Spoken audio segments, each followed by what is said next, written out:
Bonjour à tous, bienvenue pour ce dernier Paris-Saclay TV avant la rentrée, car oui, ce sont les vacances, enfin pas pour tout le monde, car c'est ici, à l'EDF Lab, que s'est tenu il y a quelques jours le Paris-Saclay Connexion, un événement qui accueillait lui-même un autre événement, Paris-Saclay Invest. C'était une première et c'était une réussite, nous y étions. Quand on est doctorant, pas évident de devenir entrepreneur. L'université Paris-Saclay relève le défi avec Doctorpreneurial, une formation intense en 4 jours seulement et des résultats très positifs. Vous entendrez les témoignages.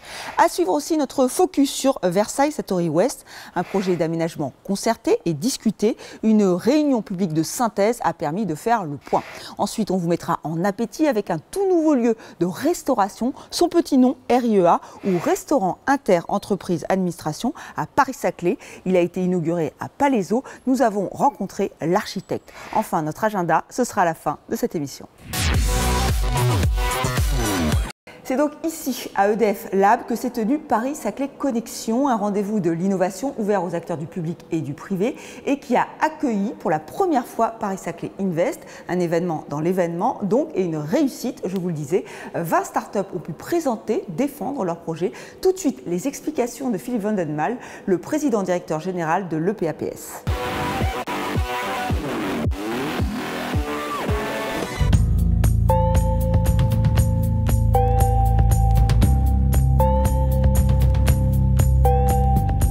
C'est la première fois effectivement qu'on combine l'événement traditionnel de l'EPA qui s'appelle Paris-Saclay Invest avec l'événement qu'avait porté l'année dernière la communauté d'agglomération. Et ça permet de donner une dynamique complémentaire à ce projet avec effectivement une très grande participation des partenaires sur le projet. C'était une belle dynamique qu'on a pu constater aujourd'hui.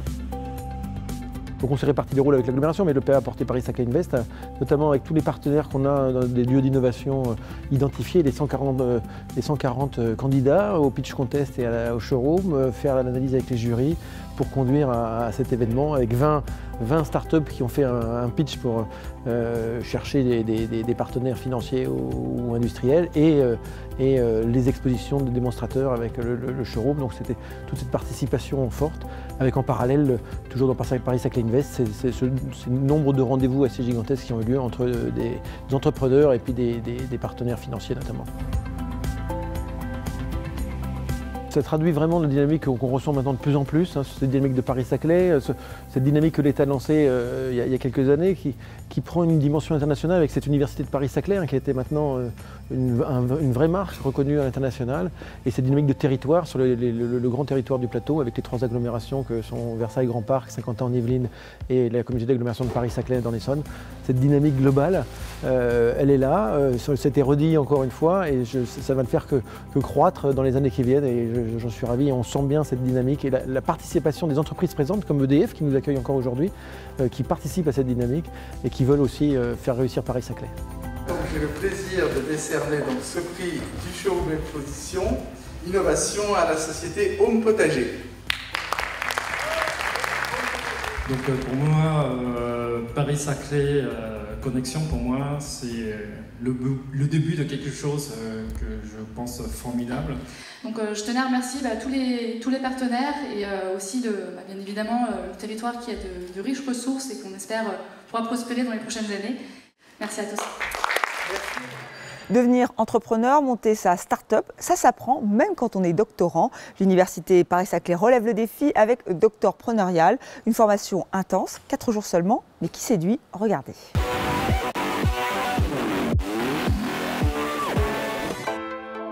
Bienvenue au centre d'entrepreneuriat qui s'appelle le 503, le centre d'entrepreneuriat de l'Institut d'optique, au Doctorpreneurial. Alors c'est une formation de l'université Paris-Saclay qui est organisée par l'Institut d'optique et c'est la première édition 100% dédiée aux doctorants. Dans les laboratoires, il y a plein d'idées à valoriser et également des gens qui se demandent si potentiellement ils ne pourraient pas créer une start-up. Donc l'idée c'est d'amener ces doctorants à réfléchir lors de cette session qui dure 4 jours. Alors 4 jours c'est court, c'est dense. Il y a une méthode à apprendre et beaucoup d'outils, la méthode du design thinking. Qui est nouvelle pour eux, puisque c'est une méthode qui est basée sur potentiellement un besoin d'un client ou un besoin d'un utilisateur, et de réfléchir à des solutions. Alors ces problèmes potentiels, on a demandé à des entreprises du centre d'entrepreneuriat de nous en préparer quelques-uns. Des problématiques qui vont pouvoir amener des solutions simples ou pas, techno ou pas, et qui potentiellement vont intéresser un client qui sera prêt à acheter. Acheter cette solution, ça veut dire potentiellement aussi avoir de quoi créer une start-up. Ça se déroule sur 4 jours effectivement, où on alterne des phases où on introduit une méthodo et des outils qu'ils appliquent immédiatement sur leur projet. Et on les prépare rapidement, puisque demain, ils vont avoir un jury qui va évaluer la pertinence de leur travail de la semaine, que ce soit en termes d'équipe, en termes de réponse à un problème qui a bien été identifié, et également en potentiel avec un business model qui pourrait tenir la route pour créer une start-up. La fin sera qui a envie et qui veut poursuivre sur ces sujets-là. Notre projet, ça a été en fait de développer une solution pour les personnes qui ont des problèmes en fait visuels, donc soit les malvoyants ou les personnes aveugles. Elles ont des problèmes en fait pour l'accès en particulier aux piscines. Au niveau de la formation, en fait, ça nous a énormément apporté parce que l'ensemble de l'équipe est doctorante. Et en tant que doctorant, en fait, on est toute la journée en train de parler de sciences qui sont extrêmement précises. Et on n'a pas ce regard de la finalité en fait, de nos recherches où on est une personne qui va devoir l'utiliser. C'est la première fois que je le fais et je trouve que c'est un assez bon entraînement malgré le temps qui est relativement court de 4 jours. Mais c'est extrêmement intense et en fait la meilleure manière d'apprendre c'est vraiment de le faire, quoi. Et cette formation le permet, donc c'est assez cool. On vous emmène maintenant à Satori Ouest, 8e quartier de Versailles, une zone d'aménagement concertée. Une réunion publique de synthèse préalable a permis de faire un point. Nous y étions, voici ce qu'il faut en retenir.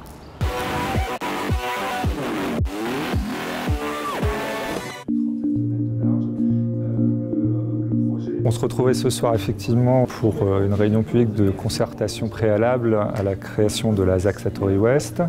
Le plateau de Satori, c'est situé à Versailles et c'est l'un des sites majeurs de l'opération internationale Paris-Saclay.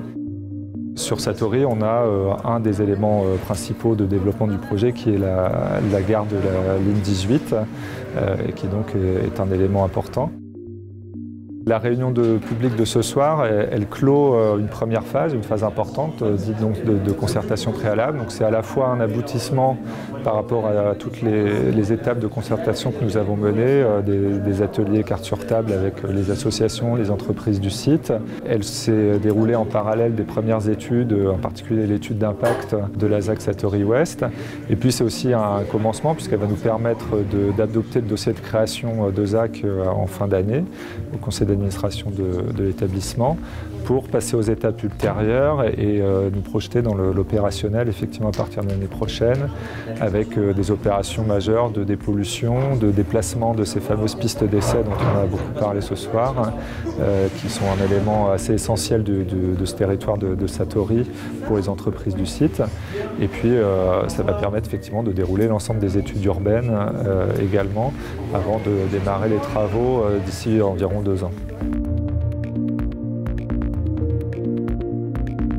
On a eu un retour ce soir, disons, normal et plutôt constructif des intervenants sur les préoccupations qui sont certes habituelles mais essentielles, d'accessibilité, de gestion des mobilités dans le cadre de nouveaux projets d'aménagement.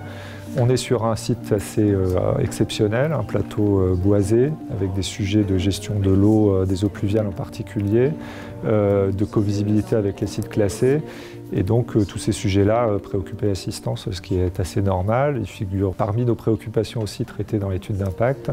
Je pense qu'on a un débat constructif et qu'on va tenter de continuer d'avoir par la suite.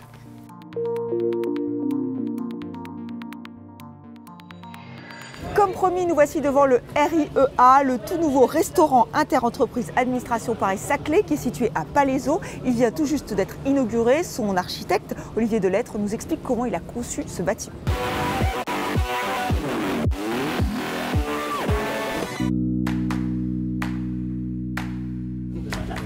Messieurs, allons-y. On est prêts? 1, 2, 3, on y va. C'est parti. Allez. Voilà.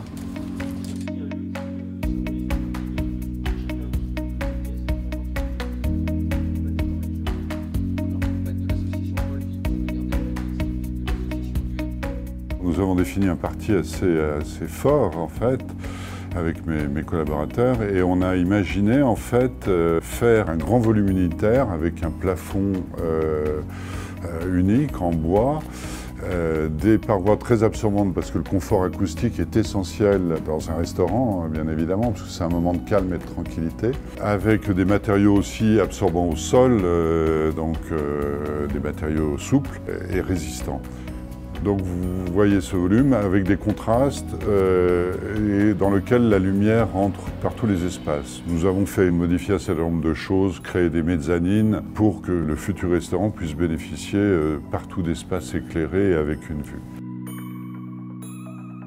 Nous voulions une ambiance assez cosy, donc avec des matériaux qui valorisent l'espace, donc un sol qu'on a décidé assez sombre, des meubles assez clairs, des murs très clairs pour apporter la lumière.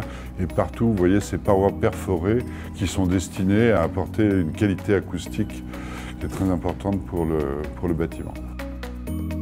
C'est un restaurant de 800 couverts, il y a 500 mètres carrés de cuisine, il y a 1000 mètres carrés de salles à manger.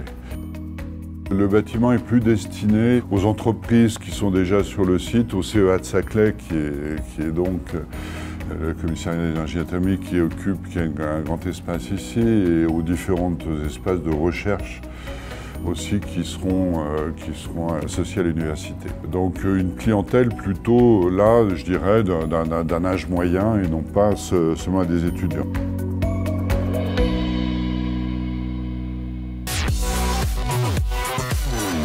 Notre agenda à présent, le Climate Kick fait étape le 31 juillet sur votre territoire. Paris-Saclay est l'une des escales françaises proposées à une quarantaine d'étudiants internationaux. Ils viennent plancher sur la mise en œuvre du réseau chaud-froid. Ensuite, ils poursuivront leur périple avec 3 autres semaines réparties dans 2 pays différents. Nous, on s'arrête là. Paris-Saclay TV prend des vacances bien méritées. On vous retrouve à la rentrée. D'ici là, vous restez informés grâce au site epaps.fr. Merci de votre attention et à très bientôt.